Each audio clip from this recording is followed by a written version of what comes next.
According to the orbit, we have divided satellite into two sections.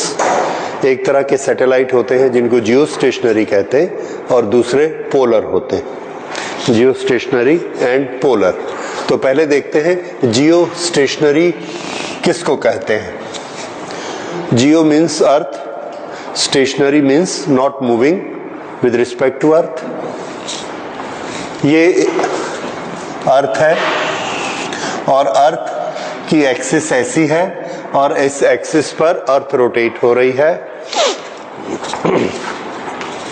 ये ऐसे earth rotate होती है। Okay, let us consider it this way. ये इस तरह से ऐसे रोटेट होती है दिस वे। ओके, यहां से हमने एक सैटेलाइट हवा में छोड़ा, ये स्पेस में गया इसके ऊपर और इसके चारों तरफ घूम रहा है। अर्थ भी ऐसे घूम रही है और जो इसका सेंस ऑफ रोटेशन है उसी सेंस ऑफ रोटेशन यानी एंटी क्लॉक तो एंटी क्लॉक, क्लॉक तो क्लॉक, जैसा ये घूमती है उसी सेंस में हमने अपने सैटेलाइट को ऐसे रोटेट कराया।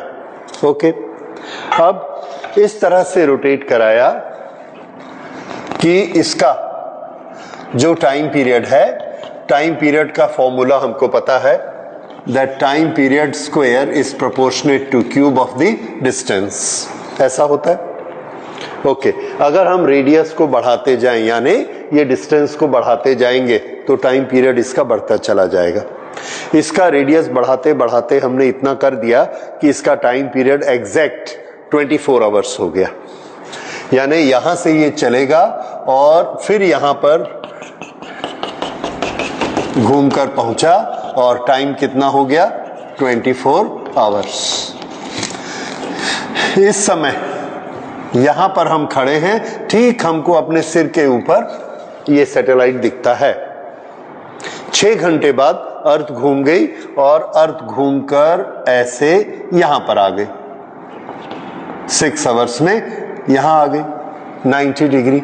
तो ये 6 आवर्स में कहां होगा? इसका भी टाइम 24 आवर्स है। 12 आवर्स के बाद ये यहां आ जाएगा, 6 आवर्स के बाद यहां होगा और 18 आवर्स के बाद यहां होगा। ऐसा घूम रहा है। तो जब हम 6 आवर्स के बाद यहां आते हैं तो हम यहां पर पहुंचे और ये सैटेलाइट यहां पर पहुंचा। फिर हमने सिर उठा के देखा, सैटेलाइट यहां पर है। फिर 6 आवर्स और बीत गए तो ये अर्थ के साथ घूमते घूमते हमारी लोकेशन यहां हो गई और हमने देखा कि सैटेलाइट अभी भी हमारे सिर के ऊपर है। 12 आवर्स के बाद, 18 आवर्स के बाद हम यहां पहुंचते हैं, सैटेलाइट यहां पहुंचता है। 24 आवर्स के बाद सैटेलाइट यहां है, हम यहां हैं। हमेशा हम क्या देखते हैं कि हमारे सिर के ऊपर ही है, एक ही जगह पर है और एक ही जगह पर है। इसका यह मतलब है कि अगर मैं अपना एक डिश एंटीना बनाऊं और डिश एंटीना बनाकर उसको ऐसा निशाना लगा दूंगा तो क्या मुझे उसे दोबारा हिलाना पड़ेगा? आंसर इज नो, क्योंकि पूरे 24 घंटे वो यहीं रहता है। तो पूरे 24 घंटे मेरे निशाने पर ही रहेगा। यानी मेरे रिस्पेक्ट में उसने अपनी पोजीशन ना आगे की ना पीछे की और मैं अर्थ का एक पार्ट हूं, जियो का। इसलिए उसको क्या बोलेंगे? जियो stationery. So that is geostationary satellite. So geostationary satellite is the one which does not change its position with respect to Earth. अब उसके लिए 2-3 चीजें कंपलसरी हैं। एक, its time period should be exactly 24 hours. दूसरी चीज जो आपको समझनी है वो ये कि सैटेलाइट एक्चुअली खड़ा है कि घूम रहा है। हाँ, actually it is not stationary, it is moving around the earth. ये अर्थ है और ये अर्थ के चारों तरफ ऐसे घूम रहा है सैटेलाइट। हमने ऐसा डिजाइन बनाया कि हम भी उसके साथ घूम रहे पर सैटेलाइट खड़ा नहीं है, घूम रहा है। ओके, उसका 24 आवर्स का टाइम पीरियड है। अब अगर 24 आवर्स का सैटेलाइट का ऑर्बिट यहां पर घूमता है और हम चाहते हैं कि यहां हमारी कंट्री है वो ऐसा घूमे, देखिए ऐसा, यहां पर ये हमारे ऊपर है, ठीक है। उसके बाद जब ये घूमेगा, ये हमारी कंट्री है, ये यहां पर ऐसे आ गई और वो ऐसा घूम रहा है। क्या ये अब हमारी कंट्री के ऊपर रहा? नहीं रहा। ये कंट्री इधर चली गई, ये इधर चला गया, हमारी कंट्री के ऊपर नहीं रहा। क्यों ऐसा हो गया? इसके लिए फिर हमने इसको एग्जामिन किया। हमने देखा that this condition is possible only if I am standing on the this line. What is this line known as? Equator. Very good. ये इक्वेटर है। इक्वेटर के ऊपर अगर हम यहां पर सैटेलाइट लगाते हैं और हम यहां भी खड़े हैं और इसको हम चलाते हैं, ऐसा अलाउ नहीं करते, ऐसा भी अलाउ नहीं करते। कैसा अलाउ करते हैं? जो इक्वेटर का प्लेन है। तो ये एक इक्वेटर का प्लेन है और इसी प्लेन में हम इस सैटेलाइट को अलाउ करते हैं। तो इस पॉइंट के ऊपर सैटेलाइट है और ये दोनों इकट्ठे ऐसे घूम रहे हैं। ये अब यहां ये इसके ऊपर से कहीं भी मूव नहीं करेगा, हमेशा उस लोकेशन पर दिखेगा। फिर से देखिए, ये इक्वेटर है और इसको हम ऐसा काटेंगे। इस प्लेन को क्या बोलेंगे? Equatorial plane. Equatorial plane. इस इक्वेटोरियल प्लेन पर हमने इस इक्वेटोरियल प्लेन पर सेंटर से इतना दूर इसको रखा 24 आवर्स टाइम बनाकर, और ये ऐसा उसी प्लेन में ही घूमता है, ऐसा नहीं घूमता। अगर ऐसा घूमेगा तो ये तो इधर पोल के ऊपर आ जाएगा, ऐसा जाएगा तो इधर पोल के ऊपर आ जाएगा। तो ये हमेशा कहां रहता है? इसके इक्वेटर के ऊपर। अगर इक्वेटर के ऊपर नहीं है तो आप अर्थ को घुमाकर देखिए, ये हमारे सिर के ऊपर नहीं रहेगा।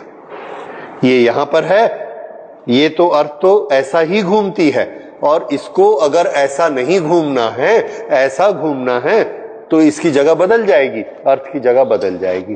तो ये कंपलसरी कंडीशन बन गई that it must rotate in the equatorial plane.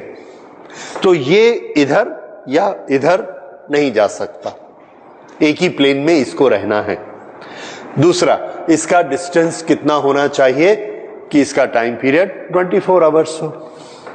अगर ये इक्वेटोरियल प्लेन पर रहेगा, ओके, आगे इस पर आते हैं। इक्वेटोरियल प्लेन पर ये है और मैं इस कंट्री में हूं जो इक्वेटर पर नहीं है, जैसे इंडिया। इंडिया इक्वेटर पर नहीं है, उसका लैटिट्यूड 23 डिग्री है, 22, 23 ऐसे लैटिट्यूड है। तो ये इक्वेटर है और ये इंडिया है। तो अगर इक्वेटर के ऊपर यहां सैटेलाइट है तो मैं यहां से इसको देखता हूं तो ये मुझे ऐसे अपने सिर के ऊपर दिखेगा या अपने राइट साइड में दिखेगा, साउथ की तरफ। तो आंसर है ये थोड़ा सा मुझे साउथ की तरफ दिखेगा। लेकिन अगर वो मुझे ऐसे साउथ में दिखता है तो 24 घंटे वहीं पर ही दिखेगा, क्योंकि मैं भी ऐसा घूम रहा हूं और ये भी ऐसे घूम रहे हैं। दोनों किसके पैरेलल हैं? इक्वेटोरियल प्लेन के। ये मैं ऐसा घूमता हूं, इक्वेटोरियल प्लेन ऐसा है, मेरे घूमने का प्लेन ऐसा है ये, और इसके ठीक ऊपर ये सैटेलाइट है। तो हमेशा मेरे को एक ही डायरेक्शन में दिखेगा, क्योंकि हमारा टाइम बराबर चल रहा है। ठीक है, फिर से there are 2 compulsory conditions, 24 hours time period and it should remain in the equatorial plane. ये 2 कंडीशन होने से with respect to every point on the earth it remain stationary and this is known as geostationary satellite. Okay, हमने यहां पर time period को 24 hours लिखा और उससे ये रेडियस निकाला। Now this radius has a particular value, r को हम कैलकुलेट करते हैं and this r, this height यहां से, this comes to be 35,800 kilometer. Yes, surface से, from the surface of earth this height is 35,800 kilometer. हम हम लोग इसको अप्रोक्सीमेटली याद रखते हैं 36,000 किलोमीटर, ठीक है। सो ये हाइट पर जब ये रहेगा तो इसका टाइम पीरियड 24 आवर्स हो जाएगा, राइट। तो अब आप इसके बारे में पहले दो चीजें लिख लेते हैं और उसके बाद इसकी यूटिलिटी लिखेंगे कि ये हमारे किस काम में आते हैं। These satellites have two conditions. Number one, their location on equatorial plane and their time period exactly 24 hours. To make this time period 24 hours, their height has to be increased. To make their time period 24 hours,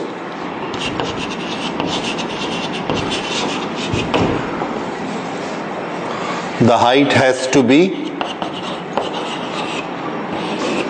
35,800 kilometer. So at this height it is located. It's a lot of height. Okay. So these are geostationary satellite. Now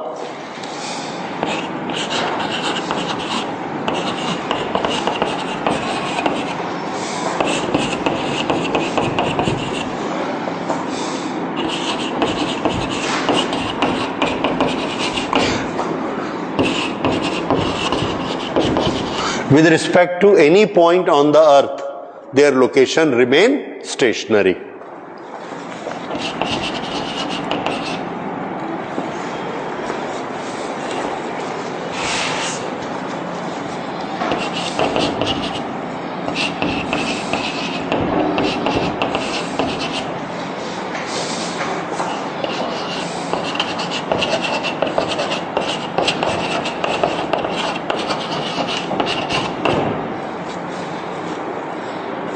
ठीक है, because both are having time 24 hours. That is why it's known as geostationary.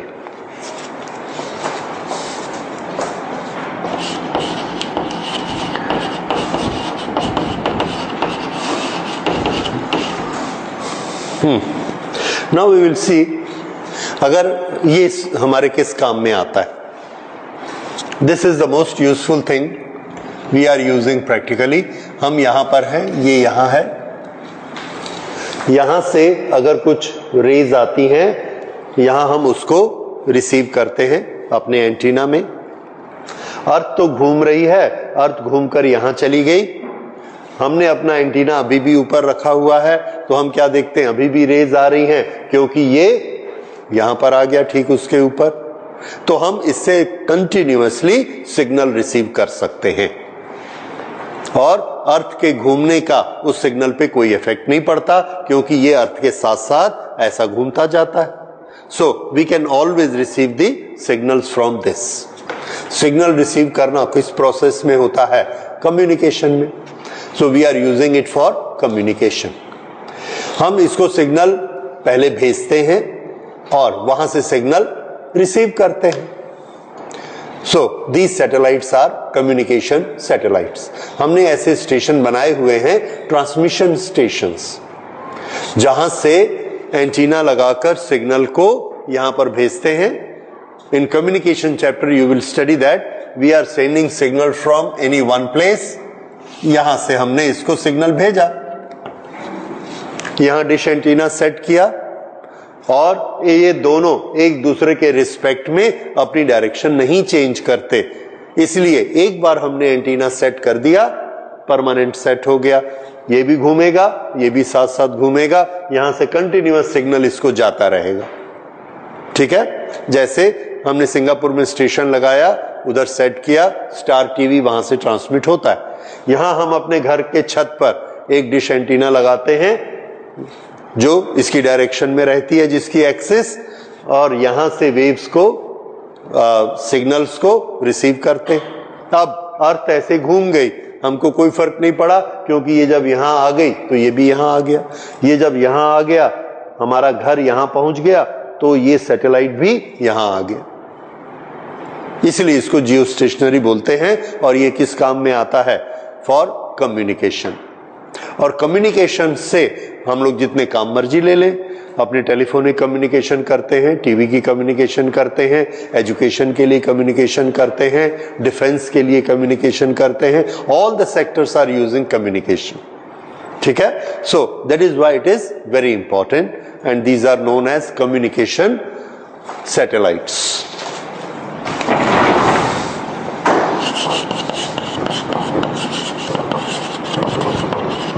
Application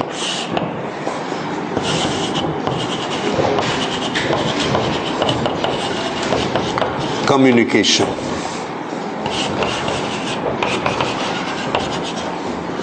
for transmission and broadcast, for transmission and receiving,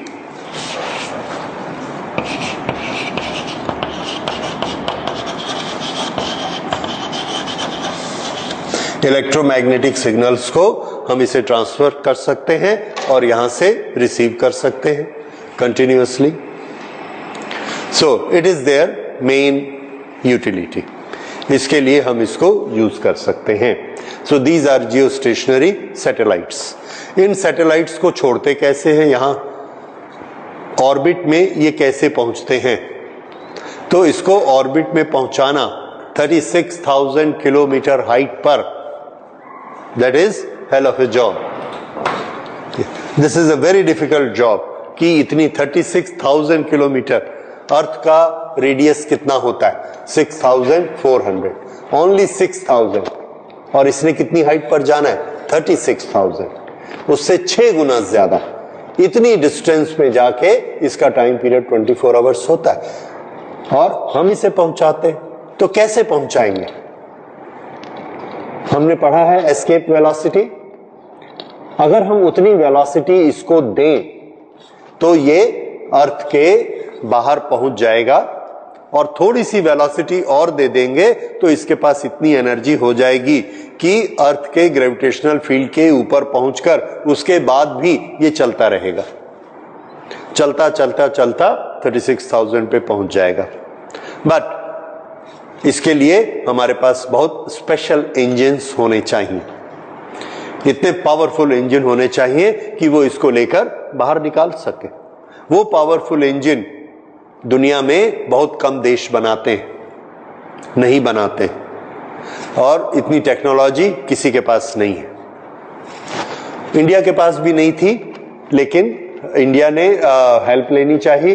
तो शुरू में 2 challenges हमारी country के सामने थे। एक, ये सैटेलाइट हमको खुद बनाना है और इस सैटेलाइट से हम सिग्नल रिसीव कर सकें और सिग्नल को भेज सकें, इतनी कैपेबिलिटी इस सैटेलाइट में होनी चाहिए। There should be very good receivers, processors, amplifiers and transmitters, जो कि इसको वापस ट्रांसमीटर कर दें। ये सब चीजें मिलाकर एक सैटेलाइट बनता है।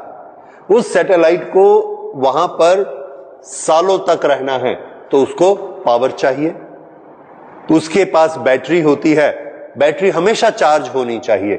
वहां कौन चार्ज करेगा? There is no electricity. Yes, क्या लगाना पड़ता है हमको? Solar panels. सोलर पैनल्स खोलकर हम सैटेलाइट को भेज नहीं सकते, यहां से जाएगा नहीं, सोलर पैनल उड़ जाएंगे, तो सोलर पैनल को बंद करके भेजेंगे। ऊपर जाएंगे तो सोलर पैनल खुलने चाहिए, खुलने के बाद उनका फेस सन के सामने आना चाहिए, तो हमारा घुमाने का इंतजाम होना चाहिए।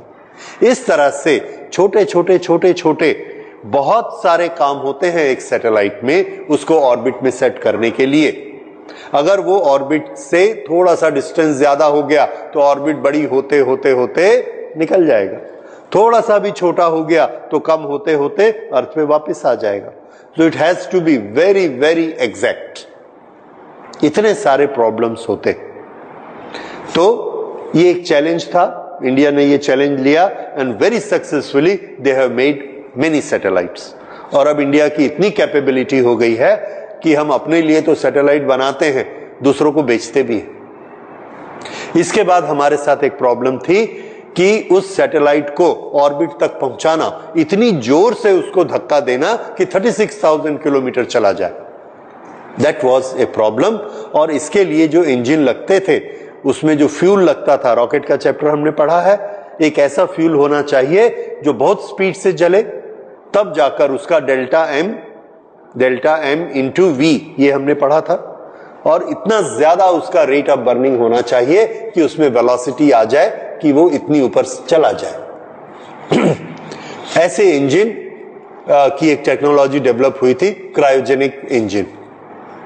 तो बहुत पावरफुल इंजन होते हैं। अमेरिका के पास ये टेक्नोलॉजी थी, उन्होंने रिसर्च करके डेवलप की, रशिया ने डेवलप की, और एक दो और डेवलप्ड कंट्रीज ने बनाई, लेकिन उन्होंने इंडिया को नहीं दिया।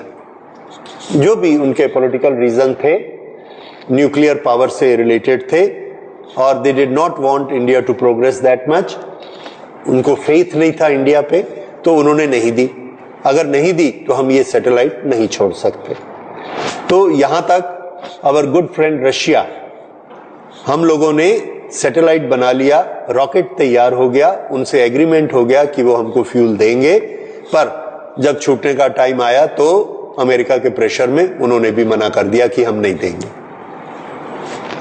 That was nearly 8 to 10 years back.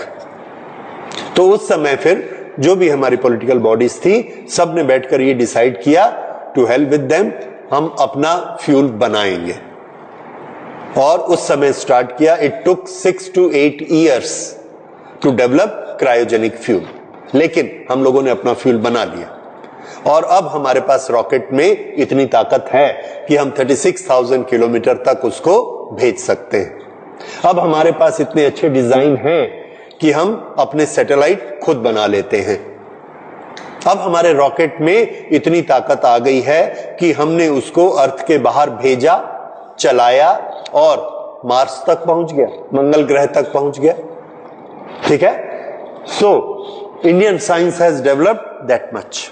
तो इंडिया की साइंस में बहुत डेवलपमेंट हुआ है, स्पेशली रॉकेट्स और सैटेलाइट के फील्ड में।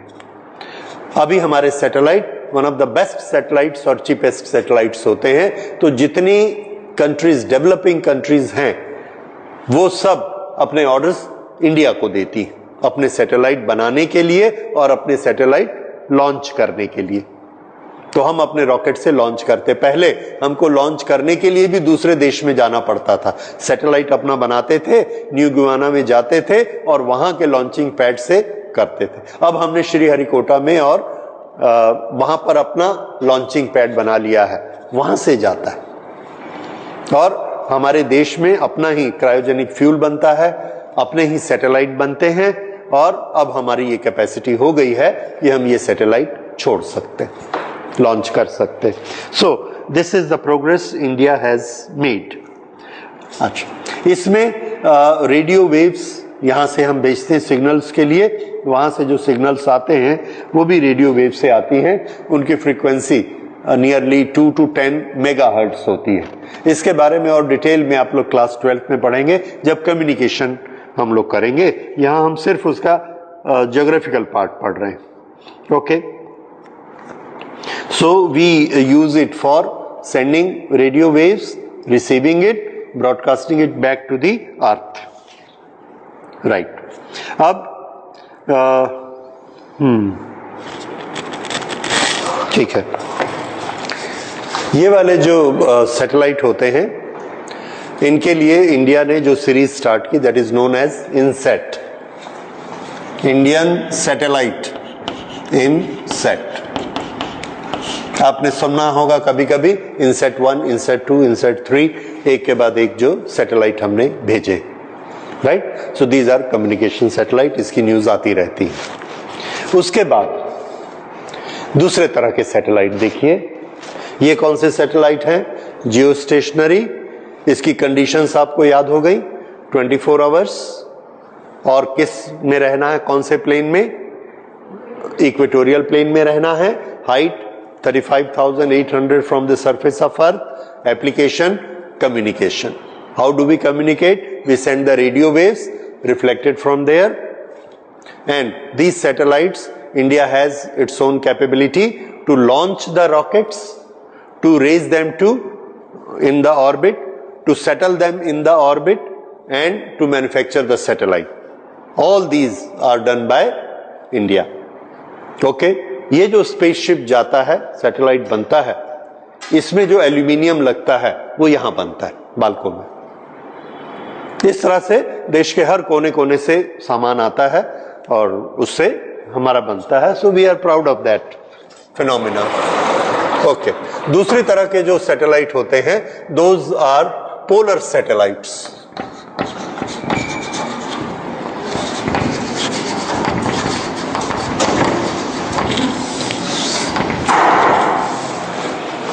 Polar satellites, polar satellite entirely दूसरे पर्पस के लिए होते हैं और ये भी बहुत इंटरेस्टिंग होते हैं। ये अर्थ हमने एक सैटेलाइट अब छोड़ा, वो सैटेलाइट ये पोल और ये पोल, ये ऐसा काटिए और एक प्लेन बनाइए, उसका नाम क्या होगा? Polar plane. इस प्लेन का नाम क्या था? इक्वेटोरियल प्लेन, और इस प्लेन का नाम पोलर प्लेन। अब हमने इस पोलर प्लेन में एक सैटेलाइट को छोड़ा और वो सैटेलाइट ऐसे घूम रहा है। एक बार नॉर्थ पोल के ऊपर आएगा, फिर साउथ पोल के ऊपर आएगा। इस तरह से साउथ पोल नॉर्थ पोल के ऊपर ऐसा घूमता रहता है, आप जैसा भी समझिए। इसीलिए इसका नाम क्या होगा? Polar satellite. Okay, polar satellite normally हम लोग रखते हैं at a height of 500 to 800 kilometre above the surface of earth. Only 500 to 800 kilometre, that is almost close to the earth. ऐसे में इसका टाइम पीरियड कैसा होगा? आपने स्टडी किया। If it is very close to earth, it is 84 minutes निकाला था हमने। ओके, ये जो पोलर सैटेलाइट होते हैं, ये करीब करीब 90 मिनट्स में अपना एक राउंड पूरा कर लेते हैं। 90 मिनट्स मीन्स व्हाट? 1.5 घंटा। तो 24 घंटे में कितने राउंड लगा लेंगे? 18 राउंड्स ऑफ द अर्थ। ठीक है, तो एक 24 घंटे में ये 18 बार अर्थ का चक्कर लगाते हैं पोलर सैटेलाइट्स। पोलर सैटेलाइट क्या काम करते हैं? पोलर सैटेलाइट एक ऐसा काम करते हैं जो जियो स्टेशनरी सैटेलाइट नहीं कर सकते। पोलर सैटेलाइट से हम अर्थ को स्टडी करते हैं। अर्थ को कैसे स्टडी करते हैं? आंसर है, फोटो खींच के स्टडी करते हैं। यहां से एक सैटेलाइट यहां पर है, इसमें कैमरा लगा हुआ है, उस कैमरे से उसने यहां फोटो लिया और फिर यहां आया, यहां फोटो लिया, फिर यहां आया, यहां फोटो लिया, यहां फोटो लिया, यहां फोटो लिया, फिर ऐसा घूम के पूरा यहां आ गया। तो इसके कैमरे का एंगल हमने जैसा सेट किया उतनी चौड़ाई की ये फोटो ले लेगा। ये हमने ऐसा सेट किया कि इस पूरे अर्थ का जो ये सरकमफ्रेंस है उसका 1/18 पार्ट इसके फोटो में आ जाए। कितना? 1/18। तो ये फोटो लेता है ऐसे और अर्थ घूम रही है ये। तो ठीक है, इसके नीचे जो भी पट्टी पड़ेगी उसका फोटो ये ले लेगा। उसके बाद फिर ये 1.5 घंटे बाद फिर आता है, 90 मिनट्स के बाद फिर फोटो लेता है। तब तक उस 1.5 घंटे में अर्थ ऐसा मूव हो गई, ये अपनी जगह नहीं बदल रहा है। जगह कौन बदल रहा है? अर्थ। तो अब जब ये फोटो लेगा तो वही पुरानी फोटो आएगी या उसके बाजू वाली फोटो आएगी? बाजू वाली आएगी, क्योंकि अर्थ ऐसे मूव हो गई है। So it takes the next strip. अगली स्ट्रिप की इसने ऐसी फोटो ली, फिर से ये वैसा ही आया, अर्थ और घूम गई, उससे अगली स्ट्रिप की फोटो ली, फिर आया, अगली स्ट्रिप की फोटो ली, 18 बार चक्कर लगे, अर्थ का एक राउंड हो गया, पूरी अर्थ की फोटो आ गई। ठीक है, इस तरह से 24 घंटे में इसने पूरी अर्थ की फोटो ले ली। ठीक है, अब जितना अच्छा कैमरा होगा, जितना अच्छा रिजोल्यूशन होगा, उतना साफ फोटो आ जाएगा। इस तरह से पूरे अर्थ की फोटो लेने का काम कौन कर सकता है? Polar satellite. तो क्या जियो स्टेशनरी सैटेलाइट नहीं कर सकता? नहीं कर सकता। क्यों नहीं कर सकता? यहां जियो स्टेशनरी ने फोटो ली, इसकी फोटो ली, थोड़ी देर बाद जियो स्टेशनरी यहां है तो ये भी यहां है। फिर से फोटो ली, उसी आदमी की फोटो फिर आई, क्योंकि वो तो आगे पीछे नहीं होता, स्टेशनरी है। फिर उसने 6 घंटे बाद फोटो ली, तो जब वो वहां से फोटो लेता है, यहां से फोटो लेता है तो इसकी फोटो आती है, और जब ये घूमकर यहां आता है तो ये आदमी भी यहां आ गया, इसकी फोटो फिर आती है। ये घूमकर यहां गया, फोटो लेता है तो फिर इसी की फोटो आती है। तो जियो स्टेशनरी एक जगह को छोड़कर फोटो नहीं ले सकता। हाँ, वो फोटो हमारे काम भी नहीं आती, क्योंकि कितनी हाइट पर है वो, 36,000, और पोलर कितने पे है, 500। दूसरा, 36,000 से जब ये फोटो लेगा, ऐसी पूरी अर्थ की ही फोटो आ जाएगी, ये एक साइड की।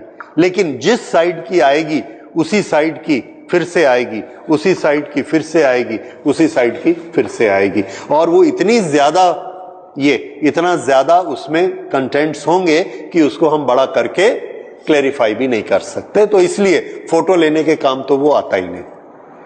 तो फोटो लेने के काम में कौन सा आता है, पोलर सैटेलाइट। तो फोटो की ऐसी क्या जरूरत है हमको? तो आंसर है, फोटो की हमको बहुत ज्यादा जरूरत है। कहां ज्यादा जरूरत है ये आपको समझना है। फोटोज की हमको जरूरत होती है सबसे पहले मौसम के लिए, क्लाइमेट देखने के लिए, ठीक है। तो क्लाइमेट में 24 घंटे हमको क्लाइमेट की जरूरत होती है, और वर्ल्ड में इतने ज्यादा चेंजेस होते रहते हैं, और हमारे एरोप्लेन्स एक कंट्री से दूसरी कंट्री जाते रहते हैं, उनको सबसे ज्यादा इसकी जरूरत पड़ती है कि कहां पर मौसम कैसे बदल रहा है। बहुत ज्यादा जरूरत पड़ती है कि एयर, कहां पर एयर की वेलोसिटी कितनी है, किस डायरेक्शन में एयर जा रही है, कहां पर प्रेशर कम है, कहां प्रेशर ज्यादा है, कहां बादल है, कहां धूप है, हर चीज एक पायलट को कैलकुलेट करनी पड़ती है।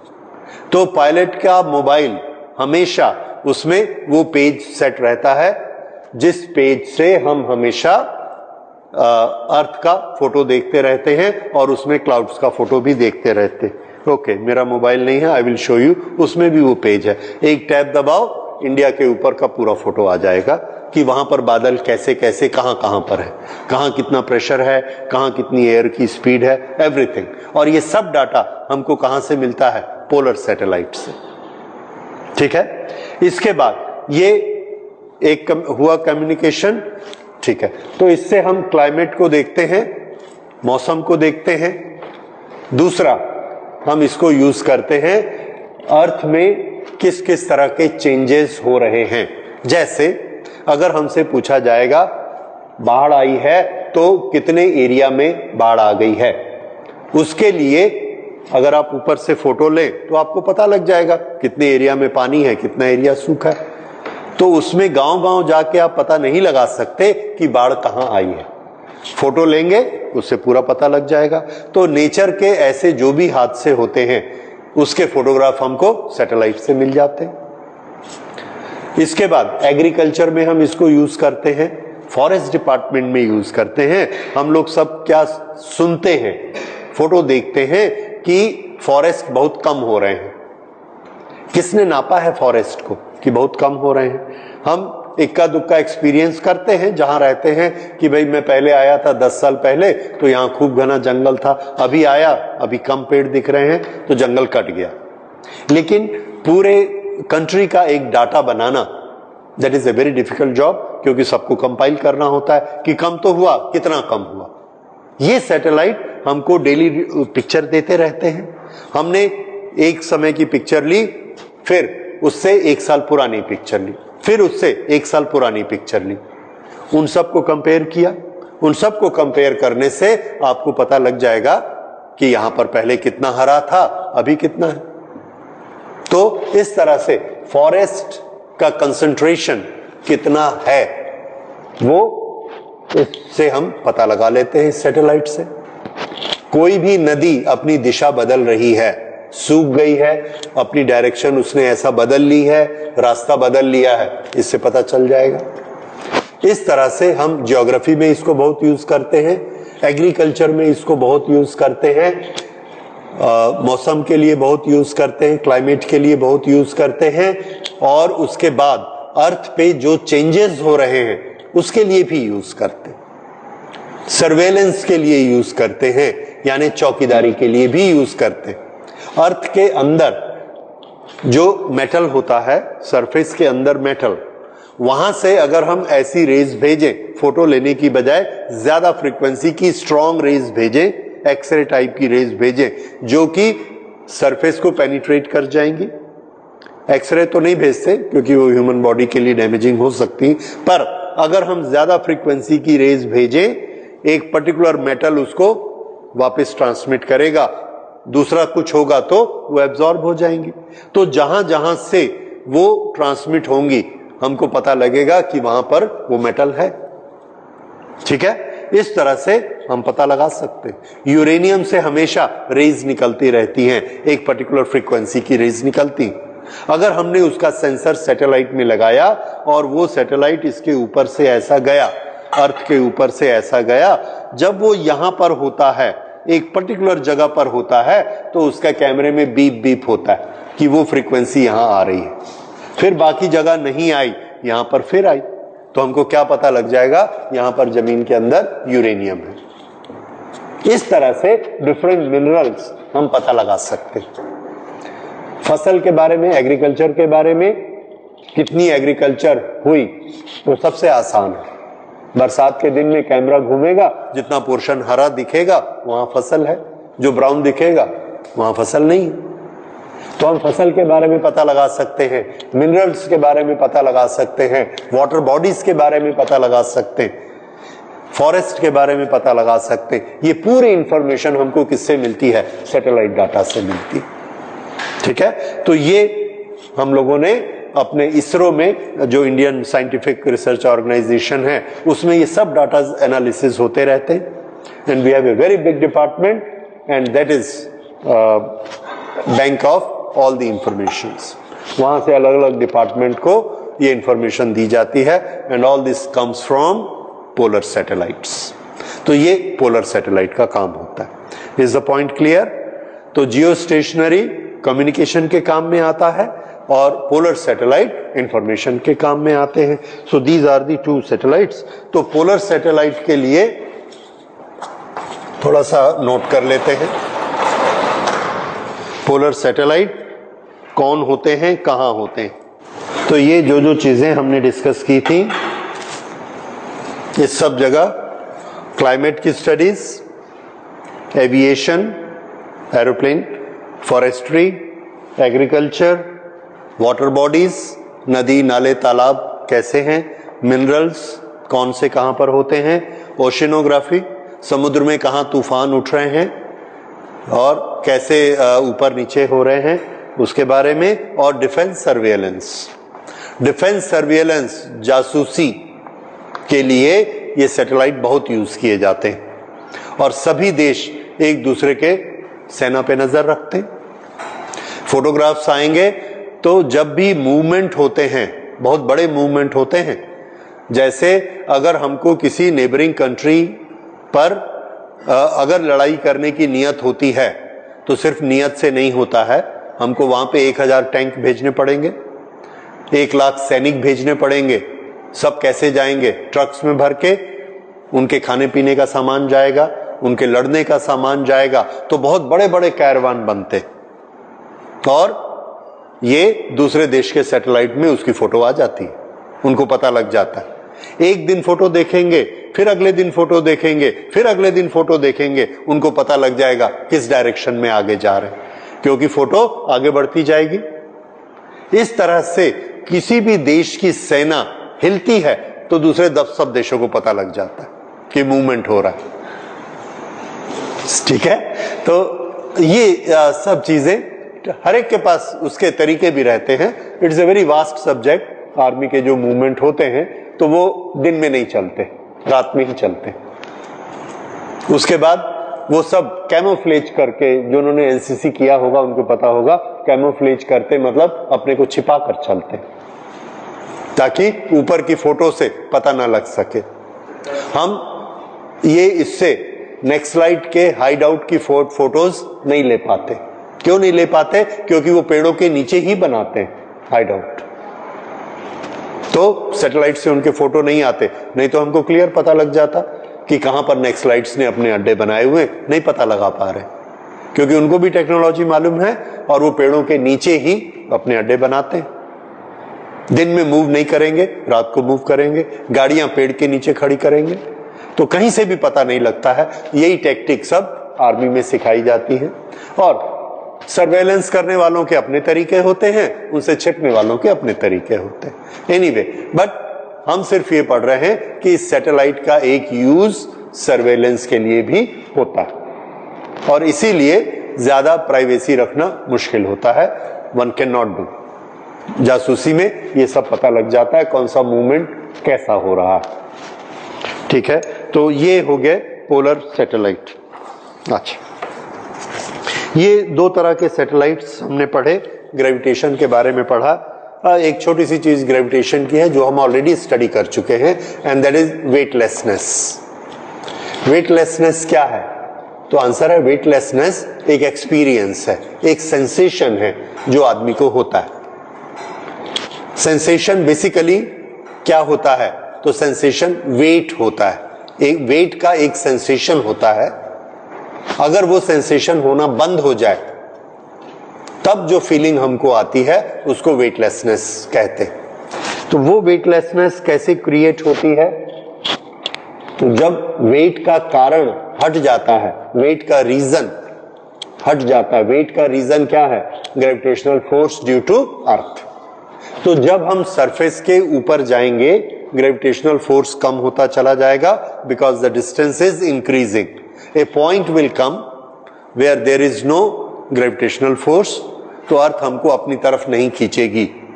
तो हम जब से पैदा हुए हैं अर्थ हमको अपनी तरफ खींचती है और हम पैर रख के जमीन पर या कुर्सी पर बैठकर या बिस्तर पर लेटकर हमेशा उस फोर्स को एक रिएक्शन देते रहते हैं और रुकते रहते हैं।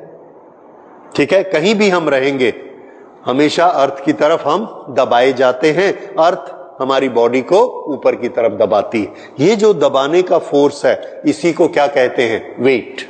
दिस एक्सपीरियंस, ये जो सेंसेशन हमारे दिमाग में है कि फ्लोर हमको ऐसे दबा रहा है, उसको क्या कहते हैं? वेट। लेकिन अगर हम ऑर्बिट में ऊपर चले जाएं तो वहां पर ये फोर्स लगना बंद हो जाता है। अगर ये फोर्स लगना बंद हो गया तो हमको एक बड़ी अजीब सी फीलिंग होती है कि वो चीज क्यों नहीं आ रही है जो हमको हमेशा आती थी। क्या सेंसेशन था? वो वेट। और वो वेट एब्सेंट हो जाता है तो एक बड़ी अजीब सी सेंसेशन हमको लगता है। कभी कभी आपने ये एक्सपीरियंस किया होगा जब हम उसमें मैरी गो राउंड में नीचे आते। ठीक है, ओके। तो ये वेट किससे बनता है? तो आंसर है वेट ग्रेविटेशनल फोर्स से बनता है। ग्रेविटेशनल फोर्स के रिस्पेक्ट में हमारे पे फोर्स लगता है। जो बॉडी हमको रोकती है सरफेस, वो एक रिएक्शन का फोर्स इक्वल एंड अपोजिट ऊपर लगाती है। ये जो रिएक्शन का फोर्स हमको दबाता है, दिस इज वेट। अच्छा, अब वेटलेसनेस कब क्रिएट होती है? When we are in a satellite, we are in the condition of weightlessness. तो सैटेलाइट के रेफरेंस में इसलिए इसको पढ़ाया जा रहा है। When a satellite is moving, then what is the centripetal force? Answer, gravitational force is the centripetal force. Otherwise वो सैटेलाइट सीधा चला जाएगा। तो सैटेलाइट सीधा क्यों नहीं जाता है? ये सैटेलाइट यहां से ऐसा चला, सीधा जाना चाहिए था, पर अर्थ का ग्रेविटेशन उसको खींच लेता है। सो वी विल से कि अर्थ के ग्रेविटेशनल फोर्स ने सैटेलाइट को मोड़कर सर्कुलर पाथ पर ला दिया, अदरवाइज वो तो सीधा जाता। तो अर्थ का gravitational force as a centripetal force use हो गया। अब अगर वो सेंट्रीपिटल फोर्स के फॉर्म में यूज हो गया तो हमारी बॉडी को खींचने का काम उसने बंद कर दिया। अगर उसने हमारी बॉडी को खींचना बंद कर दिया तो जो वो हमको खींचता था, हम उसकी तरफ जाते थे, फ्लोर से टकराते थे, ये वेट का सेंसेशन आता था। अगर ये हमको नीचे खींचेगा ही नहीं तो हम फ्लोर से टकराएंगे ही नहीं। तो अगर हम अपने मसल पावर से ऐसा उछले हवा में, अभी तो हम धड़ाम से वापस गिरते हैं, हम उछले और अर्थ ने हमको नीचे नहीं खींचा, तो क्या होगा? हवा में ही रहेंगे। सैटेलाइट के अंदर ये सिचुएशन बनती है, ये याद रखिए। सैटेलाइट के अंदर जो आदमी रहते हैं उन पर ग्रेविटेशन का फोर्स नहीं लगता, क्योंकि वहां ग्रेविटेशन का फोर्स किस में यूज हो रहा है? एज सेंट्रीपिटल फोर्स, उसको घुमाने के लिए।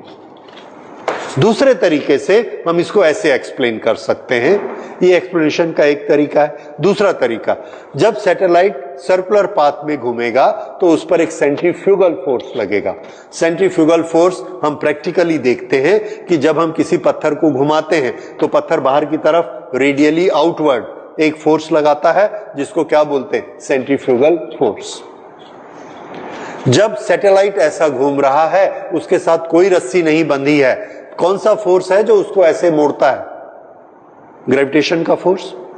लेकिन ये सर्कुलर पाथ है, तो सर्कुलर पाथ में सेंट्रीफ्यूगल फोर्स बाहर की तरफ थ्रोन आउट होने वाला लगेगा, उसकी बॉडी पे लगता है सर्कुलर मोशन के कारण। वो उसको किधर फेंकेगा? थ्रो किधर करेगा? आउटवर्ड। ग्रेविटेशन का फोर्स किधर लग रहा है? इनवर्ड। ये दोनों फोर्स इक्वल है, अपोजिट है, दे कैंसल ईच अदर। तो सेंट्रीफ्यूगल ने किसको कैंसिल कर दिया? ग्रेविटेशन के फोर्स को कैंसिल कर दिया। अगर ग्रेविटेशनल का फोर्स कैंसिल हो गया तो हमारी बॉडी कितने फोर्स से अट्रैक्ट हो रही है अर्थ की तरफ? जीरो, क्योंकि ग्रेविटेशनल फोर्स कैंसिल हो गया। अब हमारी बॉडी को अर्थ अपनी तरफ अट्रैक्ट नहीं कर रही है। अगर वो अपनी तरफ अट्रैक्ट नहीं करती है तो हमारा जो एक्सपीरियंस था वेट का, वो खत्म हो गया। अब हमको क्या लगता है कि हमारी बॉडी में कोई वेट नहीं है। वेट का एक्सपीरियंस आप समझ रहे हैं ना कैसे होता है, कब होता है? जब अर्थ हमको अपनी तरफ खींचती है। हम अर्थ की तरफ जाते हैं, रास्ते में कोई सरफेस आ जाती है, कुर्सी आ गई, उस पर बैठ गए, फर्श आ गया, उस पर खड़े हो गए, पलंग आ गया, उस पर लेट गए, और वो सब क्या करते हैं? हमारी बॉडी पर रिएक्ट करके दबाते। उस एक्सपीरियंस को हम क्या कहते हैं? वेट। ये वेट होता है, और उसका मेजरमेंट कितना होता है? mg। ठीक है। अब अगर अर्थ हमको खींचना छोड़ दे तो हमको फ्लोर पे खड़े होने की जरूरत नहीं है, उछलेंगे, हवा में ही रहेंगे, क्योंकि अर्थ वापस नहीं खींचती।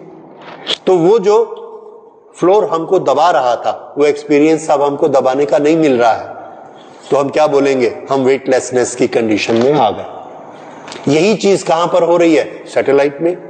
जो ग्रेविटी का अर्थ था उसको कौन काउंटर कर रहा है? Centrifugal force outward. उसके बारे में हम पढ़ चुके, और ये दोनों एक दूसरे को बैलेंस कर लेते हैं। एक दूसरे को बैलेंस कर लेते हैं तो नेट फोर्स टुवर्ड्स अर्थ नहीं रहता है। अगर नहीं रहेगा तो हम क्या कंडीशन फील करेंगे? वेटलेसनेस। ठीक, नोट करिए। Inside a satellite, inside a satellite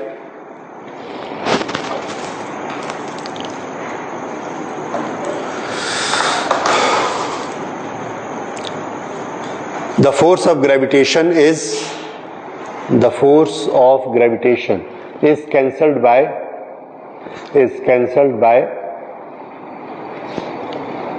centrifugal force, is cancelled by centrifugal force of circular motion, centrifugal force of circular motion. Therefore net weight of attraction become zero. Therefore net weight or net force of attraction become zero.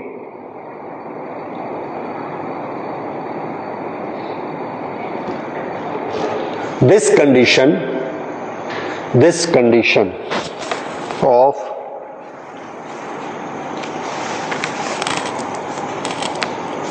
not having any force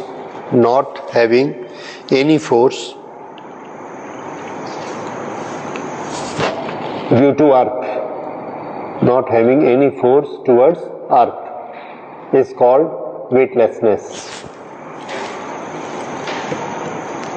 Is called weightlessness.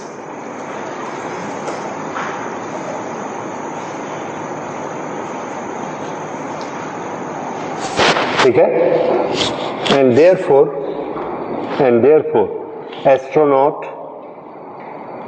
Astronaut keep floating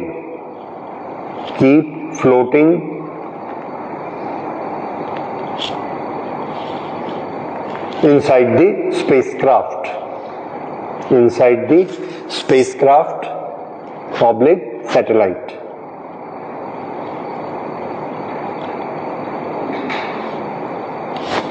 right. अब ये बताइए, एक astronaut spacecraft में जाता है, कब उसका wait बहुत इंक्रीज हो जाता है, कब वो वेटलेस हो जाता है। कंडीशन याद रखिए, whenever he is lifting up away from the अर्थ, जिस समय उसका रॉकेट ऊपर उड़ता है, लिफ्ट वाला केस याद करिए, the lift goes up, weight of the person increase. यहां एक आदमी खड़ा है और ये रॉकेट का फ्लोर उसको ऐसे दबा रहा है, तो दबाने का प्रेशर बढ़ गया, he will experience more force, more weight, उसको ये लगता मेरा वेट बढ़ गया। तो जब भी कोई रॉकेट लॉन्च होता है, उस समय जो उसका अंदर एस्ट्रोनॉट है उसका वेट इंक्रीज हो जाता है मेनी टाइम्स, ठीक है। और अगर उसकी अच्छी ट्रेनिंग नहीं है तो उसकी डेथ भी हो सकती है, क्योंकि वेट 4G तक इंक्रीज हो जाता है। 100 किलो के आदमी को ये लगता है कि उसका वेट 400 kg है, उसको एक एक हाथ उठाना मुश्किल हो जाता है अपना। एनीवे, ये जब लॉन्च होता है, लॉन्च होने के बाद वो ऑर्बिट में गया और ऑर्बिट में घूमना शुरू कर दिया। जब वो ऑर्बिट में घूम रहा है तो उसका रेडियल मोशन कैसा हो गया? 0। रेडियल क्या होता है? अर्थ से दूर जाना। और टेंजेंशियल क्या होता है? अर्थ के चारों तरफ घूमना। जब वो अर्थ के चारों तरफ घूम रहा है तो रेडियस तो उतना ही है, it is not moving away from the अर्थ, इसलिए वो जो एक्स्ट्रा वेट आ गया था वो कंडीशन अब खत्म हो गई। एक्स्ट्रा वेट की कंडीशन खत्म। अब चूंकि वो गोल घूम रहा है तो एक एक्स्ट्रा सेंट्रीफ्यूगल फोर्स भी आ गया। उस सेंट्रीफ्यूगल फोर्स ने क्या किया? ग्रेविटेशन को बैलेंस कर लिया, और अब कौन सी कंडीशन आ गई? 0 वेट की कंडीशन आ गई। तो उस समय जो आदमी रॉकेट में जाता है और जाता है कुछ मिनट में ही ये रॉकेट सैटेलाइट बन के घूमने लगता है अर्थ के चारों तरफ।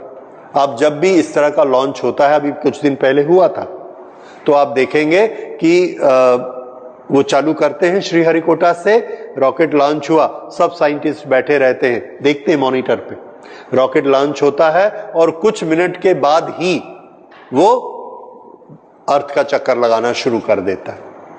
उस आदमी के बारे में सोचिए जो उसके अंदर बैठा है। जैसे ही लॉन्च, पहले रॉकेट खड़ा है, उसका वेट कितना है? 100 kg।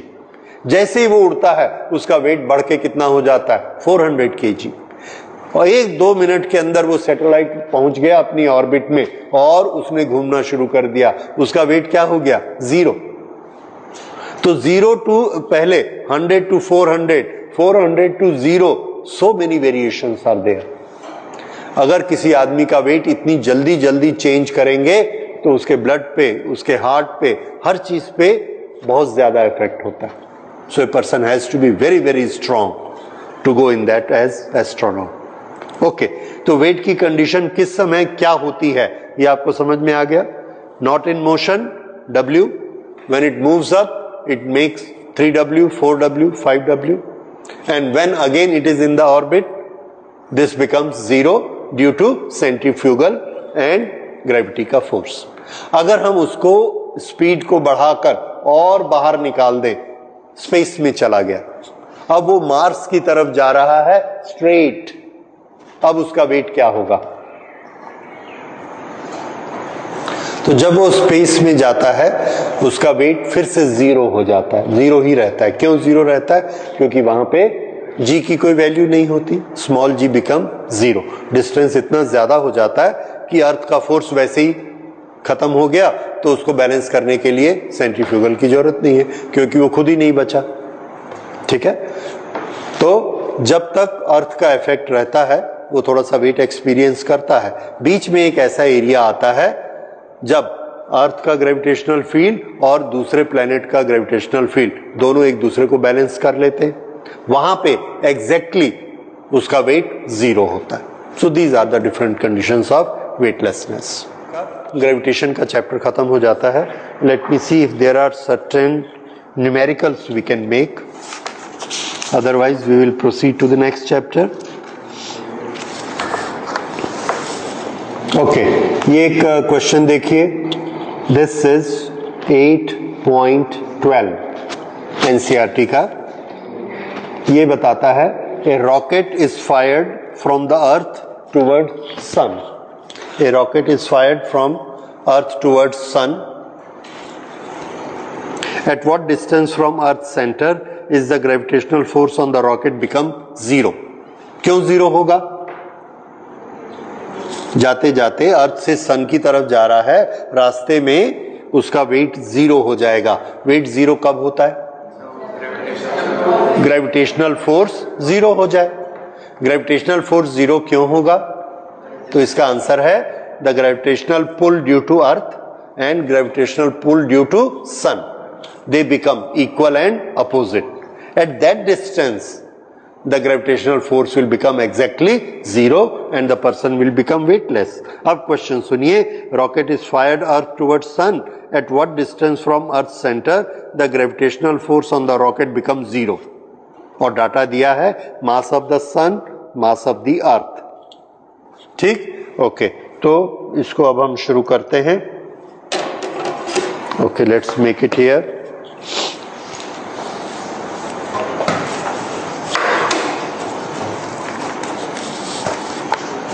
This is 8.12.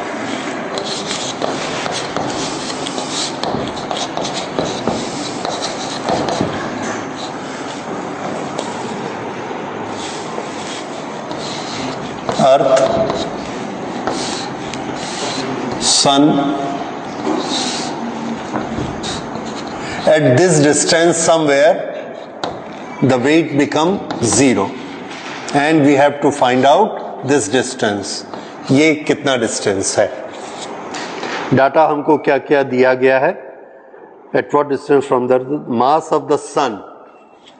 Mass of the sun is equal to 2 into 10 to the power 30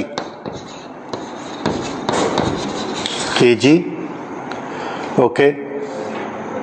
Mass of the earth, mass of earth is equal to 6 into 10 to the power 24 kg. And distance, orbital radius of the earth, अर्थ इसके चारों तरफ ऐसे घूमती है, इसका average orbital radius हमको दिया है. वही रेडियस क्या माना जाएगा? The distance between earth and sun. वो रेडियस कितना है? Orbital radius. ये एवरेज हमको याद भी रखना है और यहां पर हमको दिया भी गया है 1.5 into 10 to the power 11 metre. ये है अर्थ का ऑर्बिटल रेडियस. ओके, ये वाला डिस्टेंस हमको निकालना है. अगर ये रेडियस, यहां से ये डिस्टेंस r है, तो यहां से यहां तक का डिस्टेंस कितना हुआ? टोटल डिस्टेंस ये हमको दिया है, ये डिस्टेंस r है, तो ये डिस्टेंस कितना हो गया? 1.5 into 10 to the power 11 minus r. ठीक है.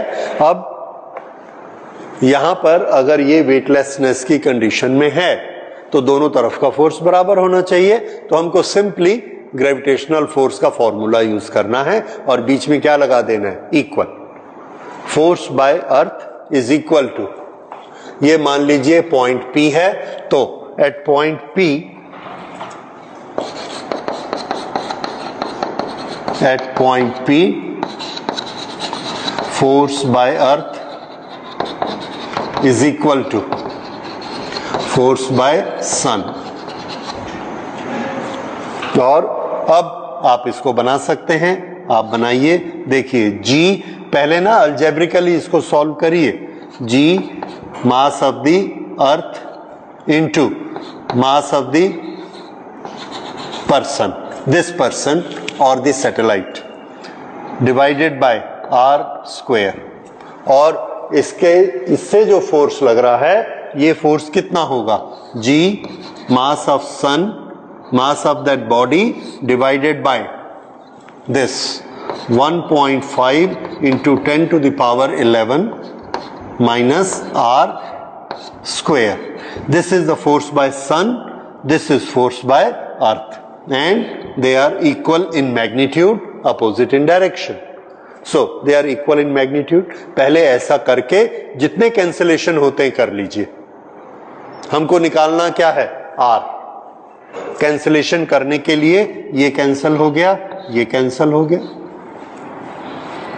ठीक है। अब इसमें r हमको फाइंड आउट करना है और r को छोड़कर बाकी कौन कौन सी क्वांटिटीज हैं, mass of earth, mass of सन, ये हमको दिया है, okay.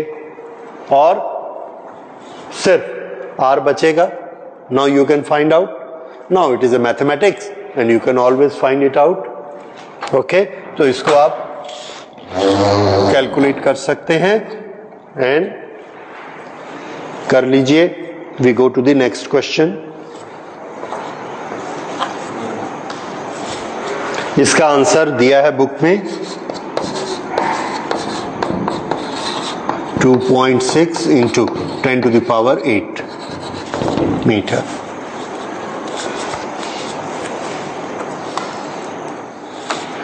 Now we will go for some other exercise, that is 8.22। इसे सुनिए। A geostationary satellite orbit the earth at a height of nearly 36,000 kilometer, right? What is potential due to earth's gravity at the site of this satellite? ये हमारा पहला question है। इसके बाद इसका second part है। तो पोटेंशियल हम कैसे निकालते हैं? मास of the earth is given, radius is given. Simply हमको पोटेंशियल का फॉर्मूला मालूम होना चाहिए।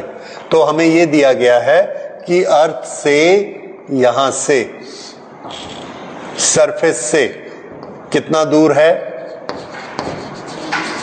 36,000 किलोमीटर। ये हमारा जियो स्टेशनरी सैटेलाइट ऐसा घूम रहा है। तो यहां पर पोटेंशियल कितना होगा? तो पोटेंशियल का फॉर्मूला आपको क्या याद है?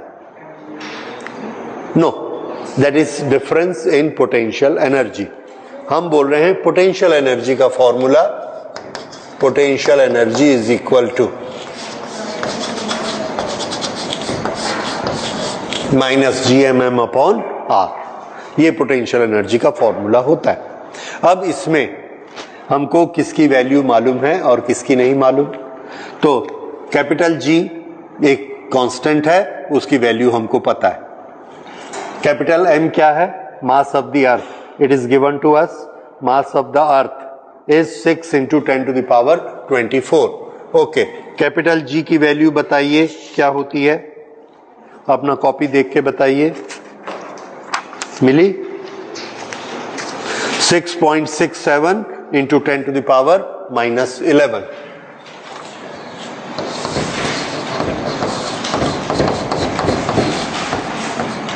-11 multiplied by mass of the earth.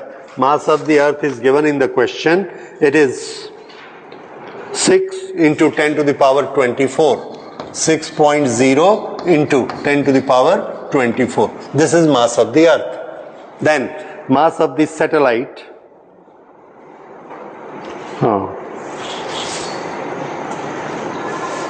okay, mass of the satellite is not given, and we are asked what is potential, not potential energy। तो potential और potential energy, इसमें फॉर्मूला में क्या डिफरेंस होता है? देखिए, potential is gm upon r, और इस पोटेंशियल में जब हम उसके मास को मल्टीप्लाई कर दें, potential energy, this is g M upon r. ये वाला m लगाएंगे तो ये क्या बन जाएगी, एनर्जी। और अगर हमने वहां पर मास को रखा ही नहीं तो हम सिर्फ क्या बताएंगे कि यहां पर इसका पोटेंशियल इतना है। ये डिस्कस किया था हमने। तो पोटेंशियल का फॉर्मूला ये नोट करिए, पोटेंशियल एनर्जी का ये। और इस क्वेश्चन में हमसे पोटेंशियल पूछा है, पोटेंशियल एनर्जी नहीं पूछी है। तो पोटेंशियल के लिए हमको सिर्फ क्या चाहिए, Gm।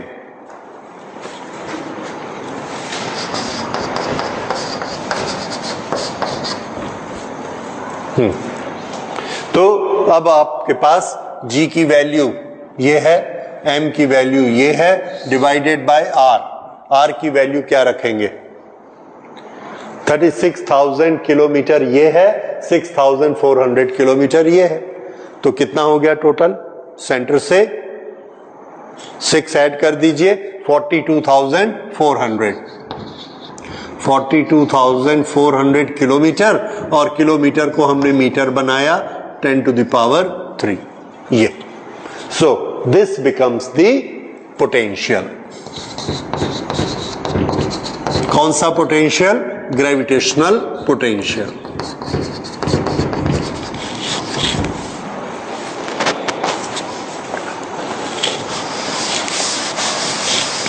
ये ग्रेविटेशनल पोटेंशियल आ गया, minus Gm upon r, Gm upon r. ओके, अब आप इसको सॉल्व करेंगे, जो भी वैल्यू आएगी आएगी। 3 4 5 6 6 ये हो गया प्लस दिस।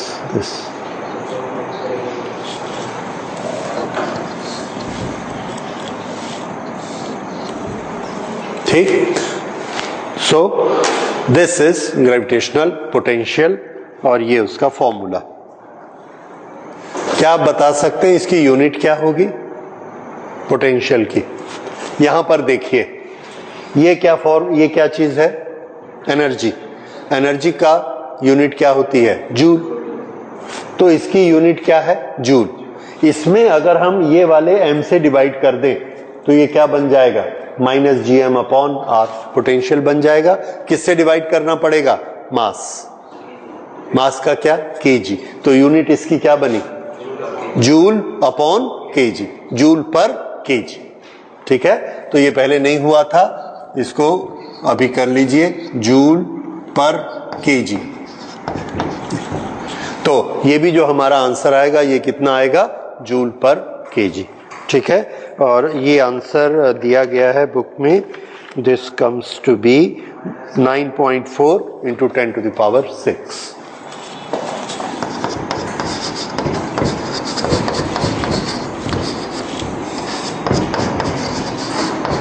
जूल पर केजी। ठीक है, अच्छा, इसके बाद एक खाली क्वेश्चन सुनिए।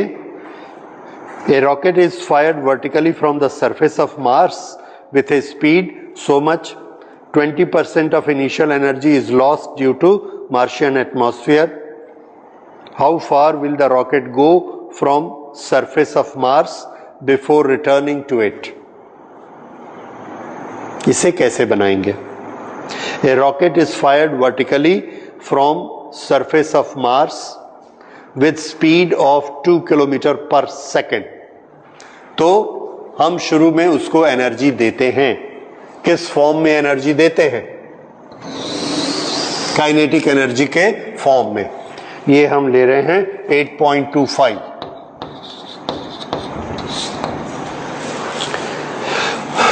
मार्स मंगल ग्रह से एक रॉकेट को छोड़ा गया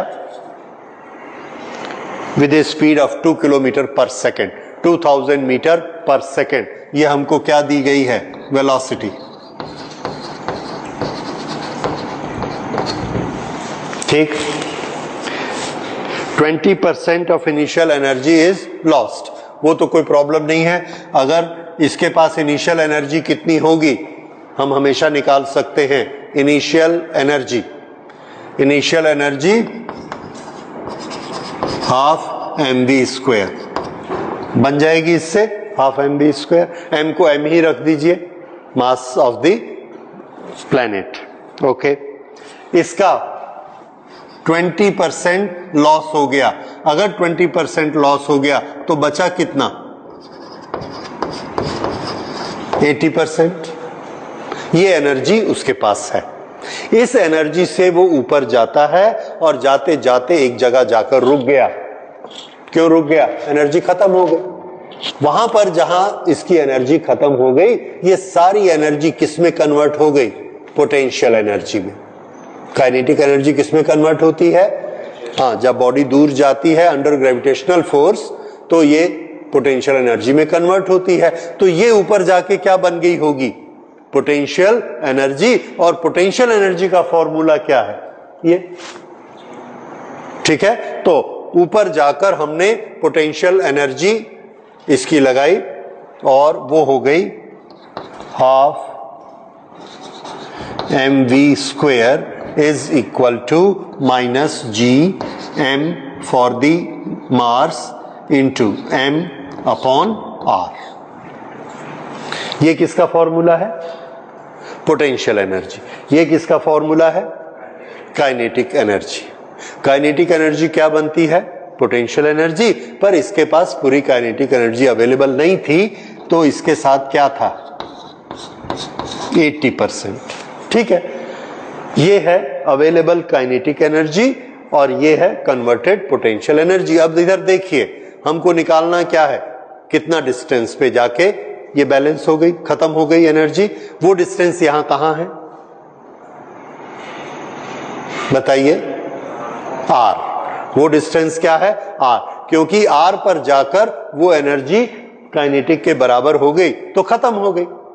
ओके, तो आर हमको निकालना है। तो देखिए, आर को छोड़ के बाकी सब कुछ आपको मालूम है कि नहीं? मास ऑफ दी बॉडी मालूम है? नहीं है। जरूरत है? नहीं है। क्यों? दोनों तरफ से कैंसल। ठीक है। अब जी की वैल्यू हमको मालूम है, यूनिवर्सल कांस्टेंट है। ये क्या है? Mass of the Mars. Mass of the Mars हमको दिया गया है। ठीक है, okay. Mass of the Mars हमको दिया है 6.4 इंटू 10 टू द पावर 23।